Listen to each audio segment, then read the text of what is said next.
guys, this is Rayan and welcome to my YouTube channel. For today's video, we are going to be testing out this new foundation and concealer from Strokes Beauty. If naghanap kayo ng detailed review and curious kayo, gusto niyo malaman how these products perform on oily skin, then please keep on watching.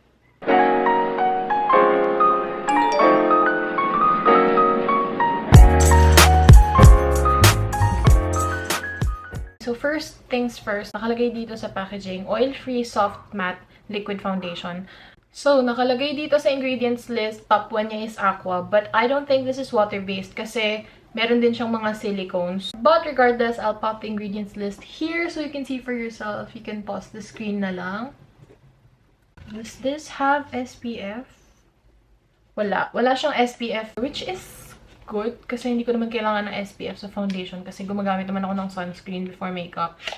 Pero today, hindi natin yun gagawin. Hindi tayo magsi-skin prep. Hindi ako maglalagay ng kahit ano sa face ko. Anything that can disrupt the formula, hindi natin yun gagawin para talagang ma-test out natin how this performs. Ito yung packaging. It actually reminds me so much of the foundation from Get Ready With Me and this one from Focallure. I have this one kasi.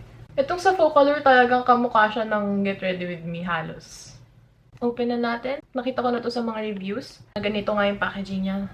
Please ignore our dogs. Kung tahol sila ng tahol, hindi ko talaga alam kung anong tinatahulan nila. Kahit butiki tinatahulan nila, hindi ko alam kung bakit. Pero ayan, pump na natin siya dito. So as you can see, yung consistency niya, hindi siya runny. Kahit i-shake-shake ko siya. Little to no movement. Ganyan siya. So, for my sensitive skin gals out there, the next thing we should look out for is fragrance. So, hinahanap ko dito sa ingredients list kung may fragrance siya. And wala akong makita. Inamoy ko, wala rin siyang fragrance. So, I think safe naman siya. Yun lang, kung sensitive kayo sa silicone, this might not be for you kasi medyo madami-dami siyang silicone.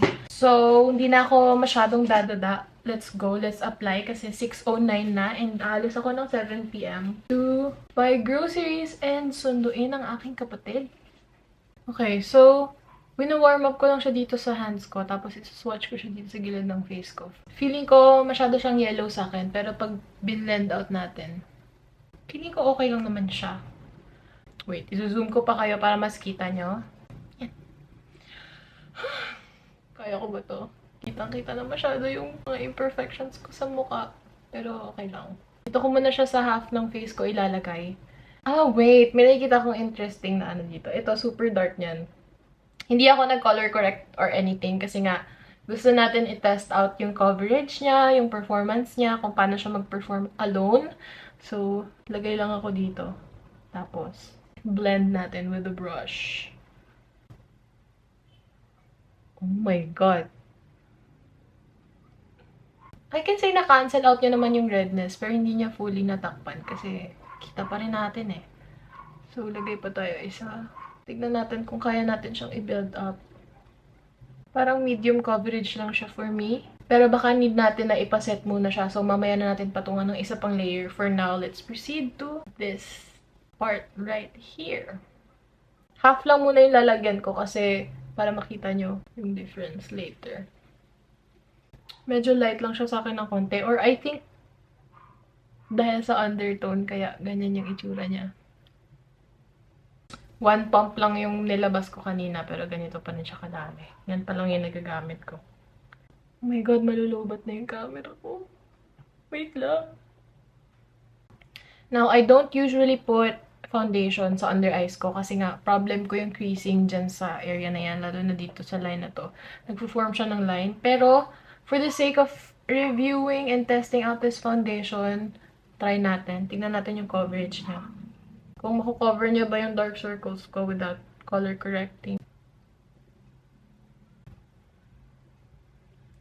It did brighten up, although looking a little gray. Kasi nga medyo malala talaga yung dark circles ko dahil night shift ang trabaho ni ate nyo.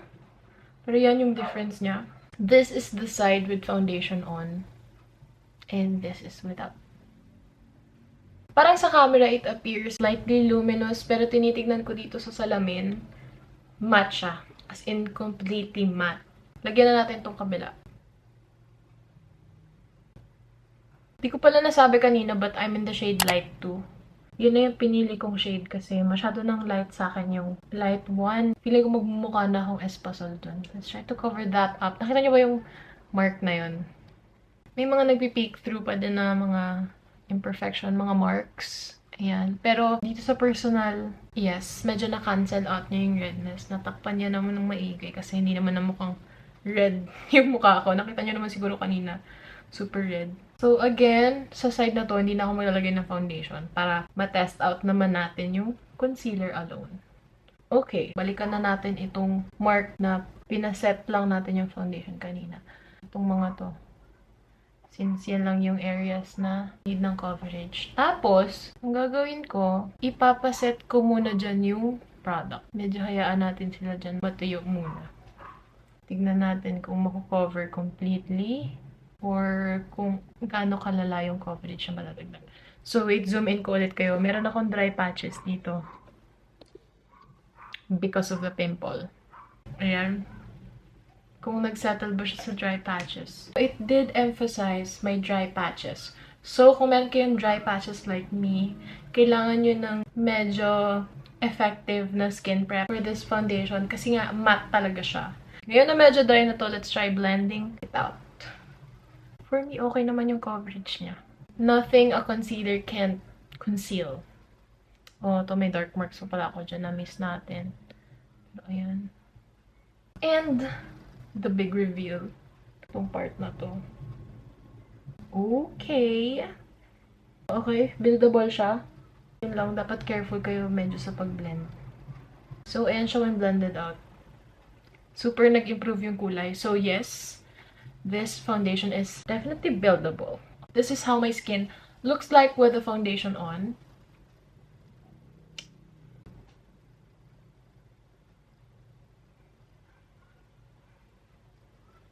So, dito ako pinaka-excited kasi I've heard so many good reviews about this. Sabi nila, hindi daw to nagsisettle sa mga under-eye creases nila or yung mga fine lines. We'll see about that. Ayaw talaga tumigil. Nabuksan ko na yung concealer. Natanggal ko na siya sa box. Hindi pa rin sila tumitigil. Pero anyway, bago tayo mag-conceal, tignan natin yung foundation dito sa ilalim ng eyes ko. Diba sabi ko, problem ko yung nagsasettle dyan sa lines. So ngayon, tinitignan ko siya parang a few minutes after application. Hindi siya nagsettle. Nakikita nyo naman sa camera, diba? Walang ganun na line from the foundation. Which is good. Okay? So yes, try na natin itong concealer yan. Tumahimik na yung mga aso. Usually, ang ginagawa ko pag nagko-concealer ako, dahil nga sobrang bilis mag-settle ng product sa crease ng mata ko, inuuna kong i-conceal yung under eyes ko. Tapos, nilalagyan ko siya agad ng powder para ma-avoid yung pag-crease niya. But this one, let's test out talaga kung hindi nga ba siya nagki-cake.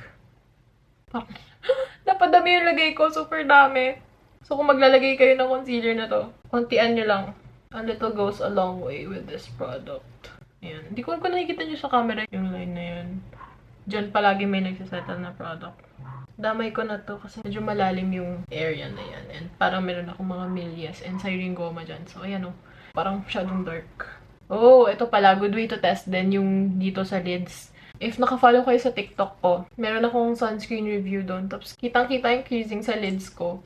This is how it looks like. No skin prep, no color corrector, no moisturizer, anything. Medyo hindi smooth yung application kasi nga again, hindi naman tayo nag-skin prep. But, see, diba ang ganda? Okay, ko sa kabila.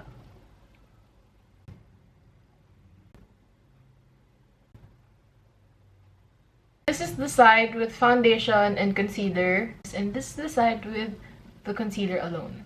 Okay naman yung coverage niya. Feeling ko pag ito yung gamit kong concealer, hindi ko na kailangan ng color corrector. Okay naman siya, di ba? So, ngayon, nagko-contemplate ako kung gagamit pa ba tayo ng powder. Kasi, I wasn't able to get yung powder ng Strokes kasi medyo wala na siya sa budget. So, please, manood kayo ng review and videos ko. Para may pambili tayo ng products na i-review. Para next time, full set na yung i-review ko. Hindi ko para na-conceal yung blemishes ko. So, conceal natin sila. Sobrang careful ako kasi ang tipid. Kasi yung mga nagpe-peek through pa. Again, nakalimutan ko na naman sabihin yung shade. I'm in the shade Light 2. Gamit ako ng ibang concealer brush kasi ito yung mas gusto ko. Angled siya na medyo mas fluffy compared dun sa isa. Kasi I find that this diffuses the product a lot better. Dabbing motion. Yung dito sa side na to, sa labas. Ayan lang yung medyo may dragging akong ginagawa. Kasi para mag-blend seamlessly siya sa skin ko. Pero dun sa mismong blemish, dab-dab lang. Yan siya. Nakikita niyo may shadow. Kasi syempre may bump. Posible namang mawala yung shadow na yun. Pero, yan yung coverage niya. Wow. Kailangan ko ng mas mataas na salamin. Kasi lagi ako naka-look down. And pag gumanon ako, pag lumapit ako, dahil malabo nga yung mata ko, mawawala na ako sa frame. So, tinitiis ko siya. Di bale, bibili tayo ng salamin. Para mas maayos yung projection ko sa screen. Wala rin akong viewfinder na malaki kasi yung viewfinder lang ng camera yung gamit ko.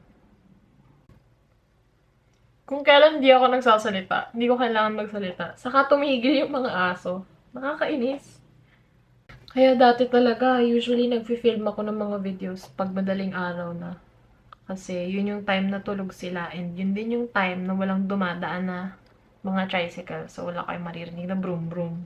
Kaya lang, maririnig nyo naman nun. Mga manok. So kung mapapanood yung mga previous videos ko, lagi ko sinasabi dun, please pagpasensyahan nyo na yung tilaok ng manok. Kasi madaling araw yun. Yung pinaka nilo-look forward ko kanina is kung magsisettle ba siya sa lines. Tinitignan ko ngayon, ilang minutes na yung nakalipas, parang 5 minutes na ever since nilagyan ko ng product yung under eyes ko. Dito sa side na may foundation, may settleness na naganap. Ayan yung sinasabi ko. Nakikita niyo ba? Super konti lang. As in, konti lang yan compared dun sa ibang products na ginagamit ko. One factor to add, kaya siya nagsettle ng ganyan. Kasi, di ba, nilayer natin yung foundation. Foundation, tapos concealer. Okay, buo na yung decision ko. Hindi ako maglalagay ng powder. Para talaga makita natin yung performance ng foundation and concealer. Ganyan na lang yung face ko. Hindi na rin ako mag-bronzer, hindi na ako mag-blush, hindi na ako magkikilay kasi foundation lang naman tsaka concealer yung tinatest out natin. Medyo lalagyan ko lang ng kulay yung mukha ko. Ito, like, ang pangit kasi pag hinayaan ko lang siya na ganyan. Ayan, okay na yan. Medyo may kulay na yung pagkatao ko. So, again, this is how the foundation looks on my skin. Pag lumayo ako, parang sa camera, maitim yung leeg ko compared sa face ko. Pero sa personal, medyo ano lang, parang hindi lang siya pantay kasi nga, feeling ko dahil warm undertone yung foundation, kaya medyo grayish siyang tignan compared sa leeg ko kasi I am neutral olive. So, ayan. The time now is 6:44 p.m.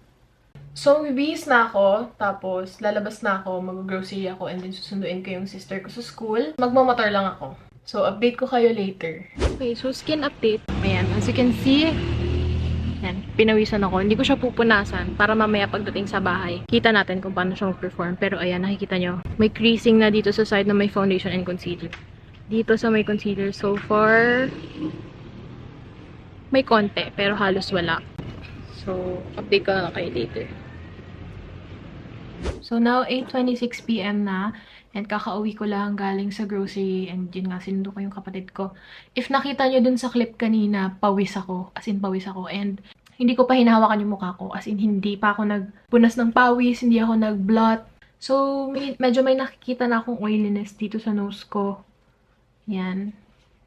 Dito din meron. But so far, wait, may dumi. Pero so far, ayan siya. Dito sa part na to, yung may foundation and concealer. Ayan, nakikita nyo. Nag-settle siya sa lines ko. Pero again, factors to consider. Dalawang layer yan. Bale, foundation and concealer. And hindi tayo nag-set. Hindi ako nag-set with powder or anything, diba? Pero the coverage is still there. Yan o, yung kinover natin na marks. Ayan, yung active pimple ko dito. Hindi pa din naman siya visible. Kahit nag-helmet ako. Ito lang medyo humulas na kasi nakaganyan yung helmet sa akin kanina. Pero ayan. Dito naman sa side ng concealer lang. Ayan. Super konti lang ng creasing. And feeling ko, if pinowderan pa natin yan, sinet natin, mataas yung chance na hindi siya mag-crease. Sa noo ko, ayan, medyo dewy na. Pero hindi oily. As in, dewy lang siya. So, kung commuter kayo, I mean, hindi naman ako commuter this time, pero nag-motor kasi ako, diba? So, yung humidity, yung usok, yung alikabok, nasa mukha ko na lahat. Again, this is the foundation alone. Pwedeng mag-iba yung performance niya kung sinet natin siya. Try natin iset next time. Pero okay, tignan natin yung dry patches ko dito. Ayan. Sa smile lines ko dito, hindi siya nagsettle. As in, wala yung line na ganun. Hindi siya nagsettle sa smile lines. Hindi siya humulas dun sa part na meron akong mga bumps. Ayan, kung nakikita nyo. Hindi siya humulas. Medyo nagsettle siya sa dry patches. As in, medyo lang talaga. So, kung maayos naman yung skin prep nyo or kung wala naman kayong dry patches, I don't think magkakaproblema kayo sa foundation na to. So, ayan. Balikan ko kayo later. Skin update. Ayan, nagluto ako ngayon. Ayan, nagprito akong chicken nuggets. And this is how my skin looks like.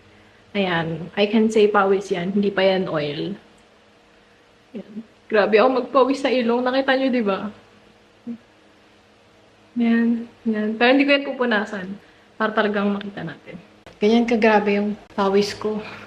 Sobrang pawisin ako. Update ko ulit kayo later. Bye! Skin update. Sorry, medyo nag-iba yung lighting kasi pinatay ko muna yung mga lights dun sa vanity. Anyway, this is my skin. It's now 11 p.m. 11:06 to be exact. Harap ko lang sa akin yung ilaw para mas makita nyo ng malinaw. Yan. So, ever since nilagay natin tong foundation, hindi pa ako nag-blot, hindi ako nagpunas ng tissue or whatever. 4 hours. Ang dami ko nang nagawa. Nagluto na ako, nagmotor ako, naggrocery ako. Pinawisan. Ayan. Ayan yung itsura niya sa skin ko. Wait lang.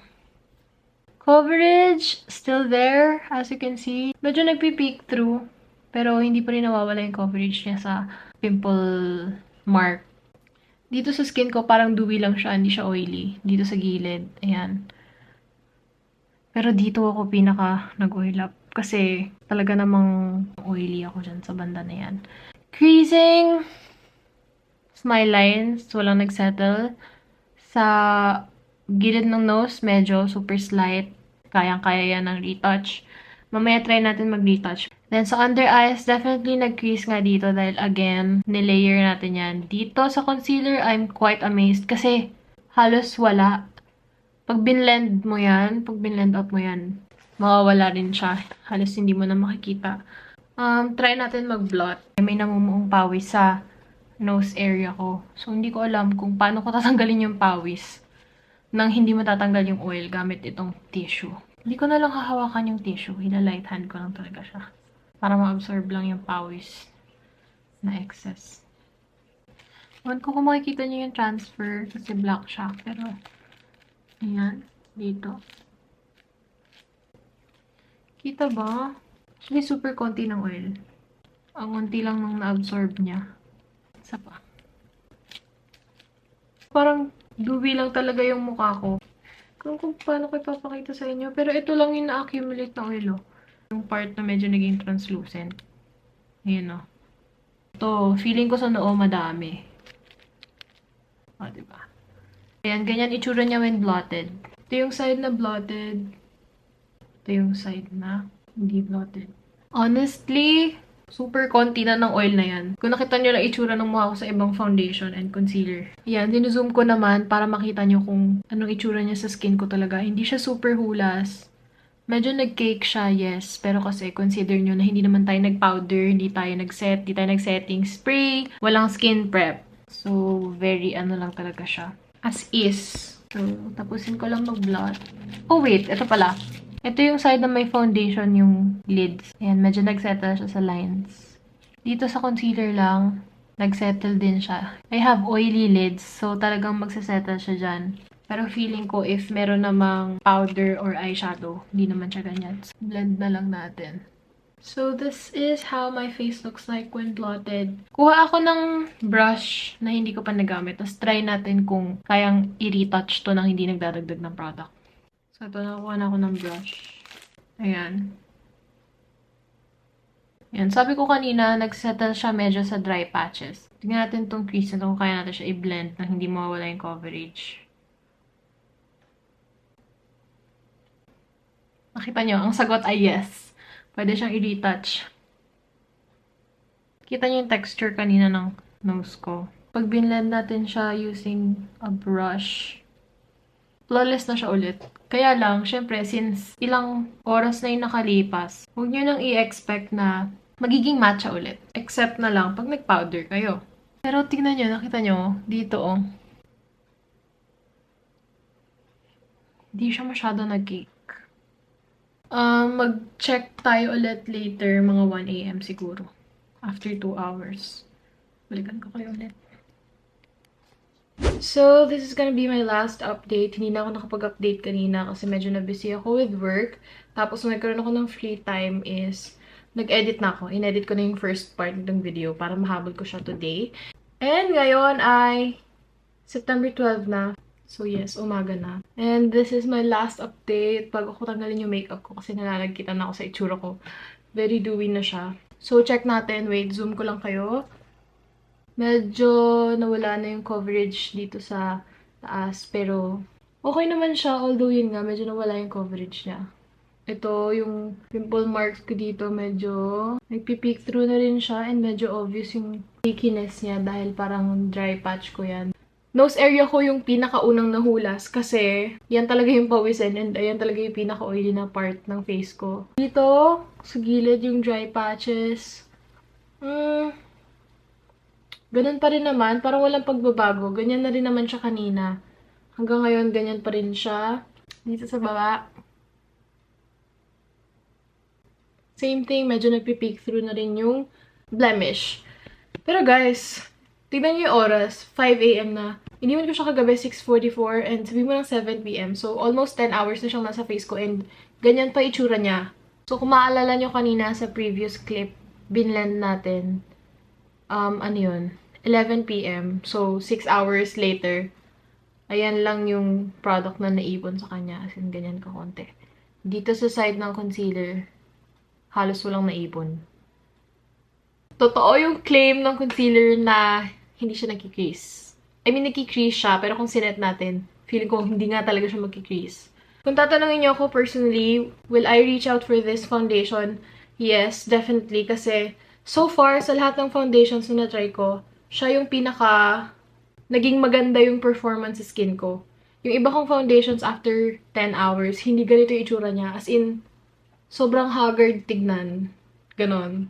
So, next time, definitely lalagyan ko siya ng powder. I-set natin siya with setting spray and all. So, may reason na kayo para manood kayo ng upcoming vlogs ko. Para makita nyo, pag ginamit ko na yung foundation ng full face talaga. So, yan. Panasan ko lang ng tissue. Tapos, tignan natin kung ano na magiging itsura niya after. Ayan. Ayan lang yung transfer na nakuha ko sa tissue. Ayan yung itsura niya sa face ko. After ko mag-blot ng tissue. So, ito yung itsura ng strokes, foundation, and concealer sa skin ko after 10 hours. Flash ko na lang din dito sa screen side by side yung itsura nung kaka-apply ko pa lang and then now, after 10 hours.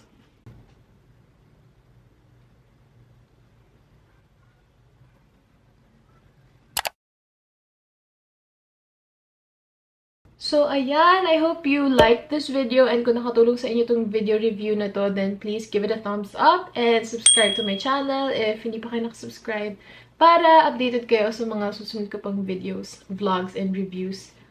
And marami pa. See you on my next one. Bye!